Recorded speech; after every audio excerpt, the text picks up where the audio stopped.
Welcome to this week's technique video. I'm really excited about this week because I'm going to show you how to create one card, but then you can adapt it to two of the shapes. So in total, it's a 3-in-1 card. And this is what I like about card making because there's such a variety of techniques out there. And this is one of the ones I use quite a lot. So are you ready? Okay, so let's move down so you can see what I'm doing. To start off with, you do need to have 2 pieces of card. So these are A4 card, 2 pieces of card. And then what I've got here, I've written down the measurements so you can all see them. So you need to actually trim down your card to 28 centimeters. And then you're going to score 10 centimeters, 20 centimeters and 24 centimeters. So let's do that all together. Let's put that to one side. Now I'm using a paper trimmer and a score tool. You can use any scoreboard or any paper trimmer or guillotine that you prefer. So I find this much easier. So I need to trim down my A4 card to 28, put that on there and cut like so. And then what I need to do is score. So it's telling me that I need to score at 24 centimeters. So I move it down to 24 centimeters like so. I put that down there and move that out the way and use my score tool, or should say embossing tool, for scoring. So that's at 24, and then I need to do it at 20 like so, and then I score down like that. And then what I'm going to do is do 10 centimeters, which is all the way up here. So I'm going to line that up to 10 centimeters like so, and then score.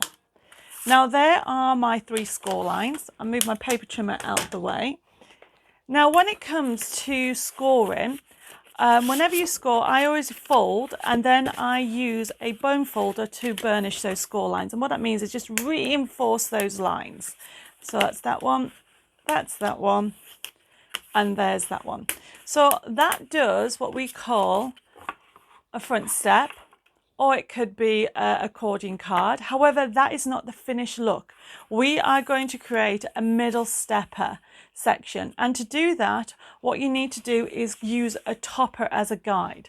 Now, what I'm doing is I'm using the promotion of this week, which is the Floral Foxglove and Lily collection. And I've cut out my topper, and my topper is where I'm going to actually get the width of my middle stepper. And all you do is get your topper, line it up like so, make a line, and that is telling me where I'm going to cut. And this is how easy it is, because once you've done your base, all you need to do is get the width of your topper, fold down like so. So there it is, there, I line it up like so, and then use my bone folder just to reinforce that line. And this is going to fix like that to create a middle stepper. But what the beauty about this is you can make it on that side, and you can do it on that side, or you can do it in the middle, or you can do it without. So you've got a 3-in-1 card with this.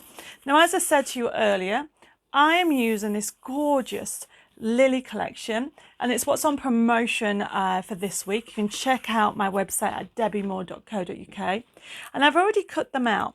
Now, when it comes to card making, the beauty of this technique is that you can adapt it to whatever is your main topper. So what I recommend you do is, when you're doing this technique, is fix your backing papers on first. So I've already cut them to scale, so I'm just using a little bit of 3-in-1 glue. You can use any glue that you would like, or double-sided tape. I just find it easier to use a glue because I wiggle it into place like so. So there is, I've backed my stepper, and then I've got my ribbon strip. And what I tend to do when I come to do ribbon strips, I tend to put the adhesive onto the actual ribbon strip, and then I cut it off because I find that easier than trimming it to start off with. So I'm going to put that on like so. I'm going to wiggle it down to the middle. There we go. And then when I'm happy with that, I just turn it over and cut from the back. Everybody has their own little techniques. I find this easier because then I have a flush edge. So you can see how this is creating this gorgeous stepper technique. Make sure you reinforce it. And this is where the magic happens. I'm going to do a center one like so.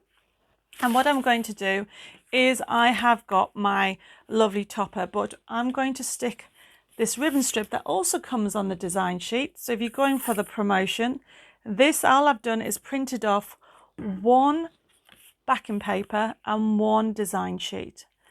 And I'm going to put that on there and do exactly the same. Whoops, trim it from the back like so. And then just gives more of a dimension to the main focus. I love this lovely foil finish. And then I'm going to do the same at the bottom. This time I'm just putting the adhesive on there. And then I'm going to line it up like so. Make sure I'm happy with it. And then cut from the back. Now, once you've done this technique, I mean, your topper could be bigger, you could centralize it, and you might want a white edge. I literally just want to stick that on there like so. So I've got that standing up. You can use foam pads if you want. I'm using 3-in-1 again. And once you've actually stuck it down like so, I'm going to stick that on there, press that down, and then I am going to literally stick this in the center. Now what I tend to do is I put adhesive on the back first. Everybody does this different, and I put it just on the front there.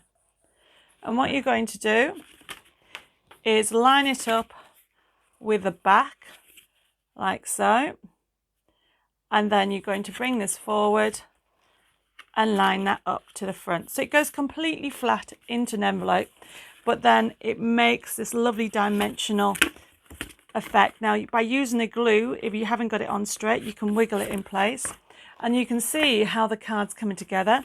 And to finish off, what I have some sentiments that come from the same design sheet. It says, "You always do the nicest things." How lovely is that? It's going to go in the corner. Then I have another one that's going to go, "Have a wonderful day," and finish off with a congratulations. And this is a top technique, everybody. Put the foam pads on the end, bend it in the middle to get that lovely dimension, and look how fabulous it is coming together. And yes, you can decoupage it. There is decoupage elements on the sheets, so I've already put my foam pads on. You can use pin flare glue or gel glue. I tend to use foam pads. Bend it off a little bit. I want it coming over like so. And there you go, everybody. Such an easy technique to have a go and enjoy. So remember, by doing it this way, I've done it in the center. And remember, you can change it and you can put it on off center if you want to and do a side stepper. But look at the difference. I've used the penguin technique here, or she said the penguin design. So 2 separate designs, but the same technique. So I hope you've enjoyed that. Have a go and happy crafting.